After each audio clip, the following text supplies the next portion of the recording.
Matt Fradd is now at Dailywire. Pints for Aquinas? Yeah, more like pints with Maimonides. Really? As most of you probably know by now, Matt Fradd, the well-known Catholic podcaster behind the hugely popular Pints with Aquinas, has announced that he will be joining forces with the Dailywire. His decision has sparked plenty of discussion and controversy across Catholic circles online. So in this video, I want to take a closer look at what's actually being said. But before we dive in, let me make something clear. I've always admired Matt Fradd. There are very few Catholic speakers who can present the faith with the clarity, wit, and theological precision that Matt does. So with that in mind, let's start from the beginning and see what this is all about. Here is the first clip. 2 months ago now, or 2.5 months ago, my wife and kids were still in Croatia, Austria, around there. I go to the Dailywire to interview Michael Knowles, and in the morning, I get a text from his producer saying that Caleb, the head of the Dailywire, wanted to meet with me. And I like Caleb. He's beautiful. And I've just admired him and the Dailywire for a long time. So I said, okay, sure, I'll meet with him. And so I sit down in his office. I don't know how much. I've told you all of this, I'm sure. It's great. Go. They don't know it. They want to hear. No, I don't know how much I've shared with you. Anyway, I sit down in his office and we start talking. And I could feel the gravity of the conversation leaning towards him asking Pints with Aquinas to come under the Dailywire. And I swear to you, I did not want him to ask me that question. So I very awkwardly threw it back to him. I'm like, well, hey, what's it like now that you're the sole CEO? Like, how's Dailywire doing? And now Jeremy's not here. How are things? He's like, good. Okay. And then he kept trying to. All right. So eventually he says to me, what would it look like for Pints with Aquinas to come under the Dailywire? And here's what I said.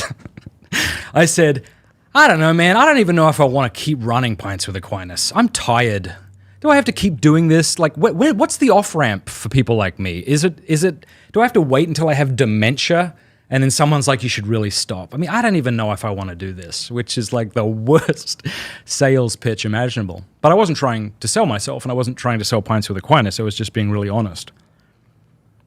And the more I thought about it, I realized that what was exhausting me, as I said earlier, was not the conversations, not the creative output, but managing Pints. And he said that they could sort of take care of that. And I said something to him, looking back on it, was pretty defensive. I said, well, I'm not gonna be interview. If I did come on, I would never interview like politicians and stuff. And he's like, yeah, nobody wants you to do that. Which was both reassuring and sort of offensive. Like, nobody has an appetite for you to talk to politics at all. And I said, well, it's a Catholic podcast. It would have to remain a fully Catholic podcast. Like, I wouldn't want to come on. Now it's official. Starting January next year, Pints with Aquinas will officially operate under the Dailywire umbrella. Naturally, that announcement got people asking a few big questions. The most obvious one, will Matt Fradd still have full editorial control? Will he still decide who his guests are, which topics to explore, and what kind of conversations to have? Or will the Dailywire begin steering the ship, deciding what gets aired, what doesn't, and what voices are considered on brand?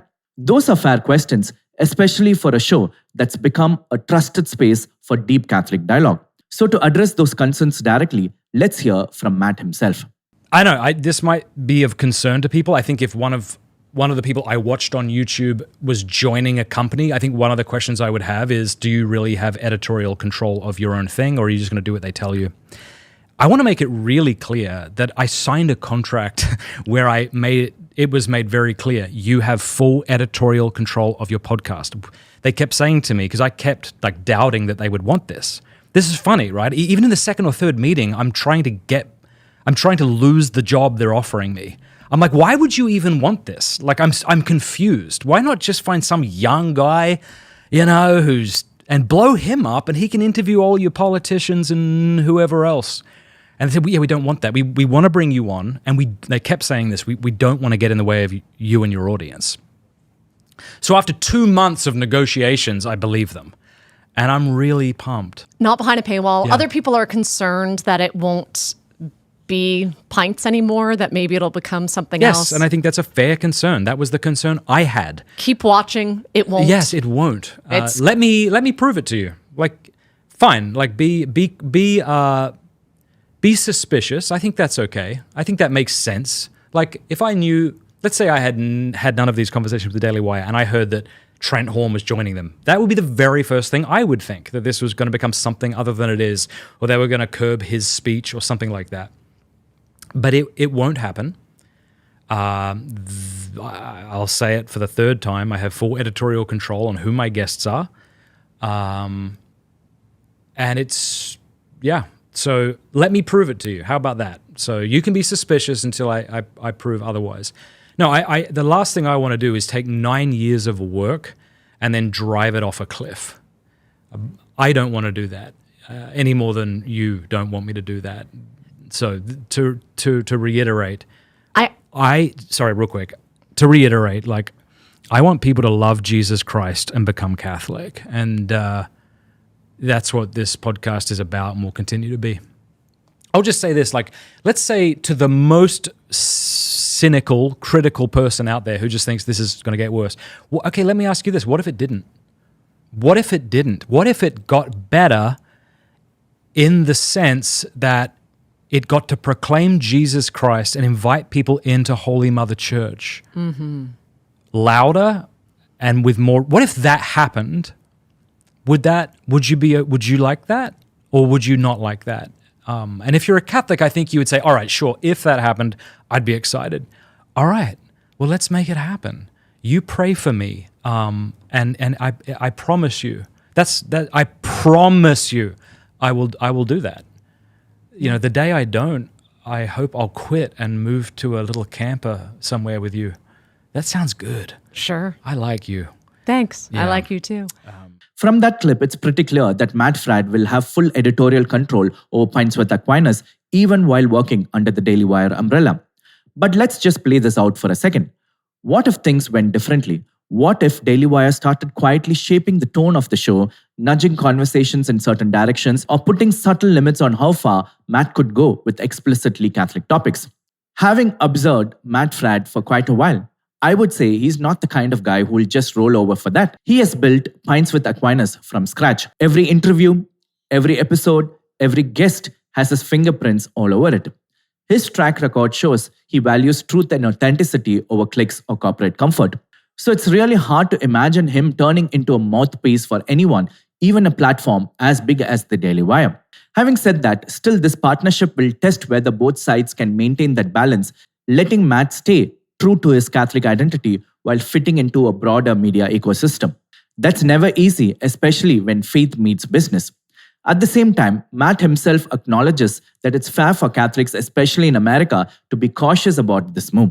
Now, some worry it could water down the distinctly Catholic voice that made Pints with Aquinas what it is.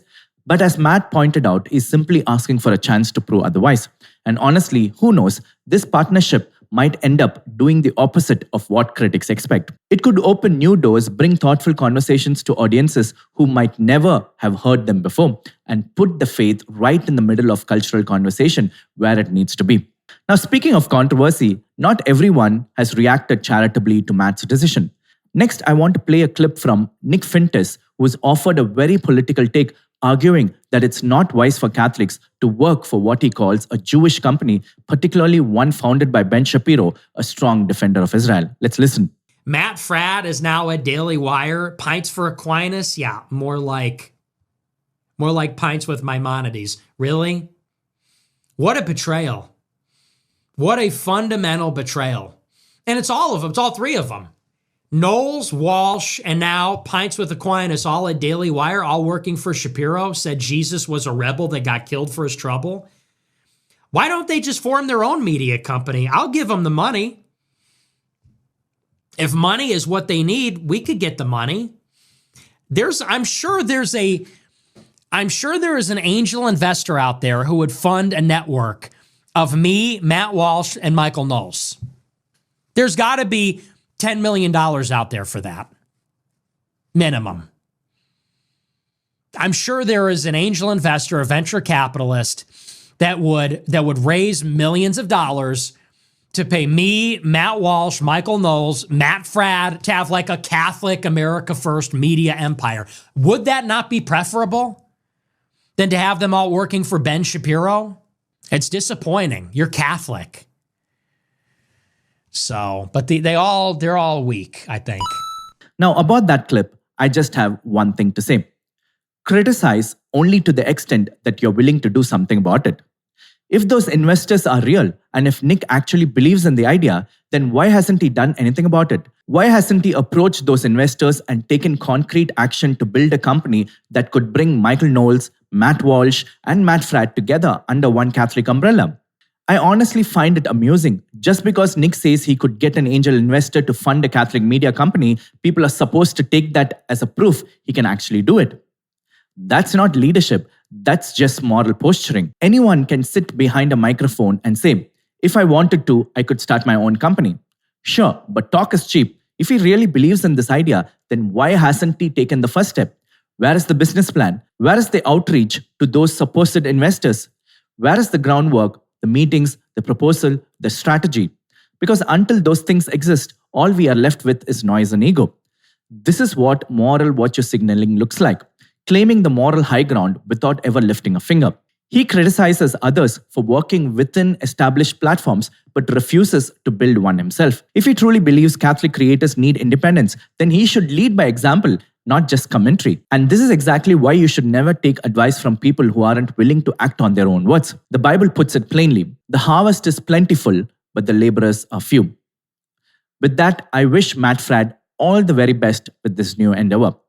I hope this video is helpful. Let me know your thoughts in the comment section. God bless you.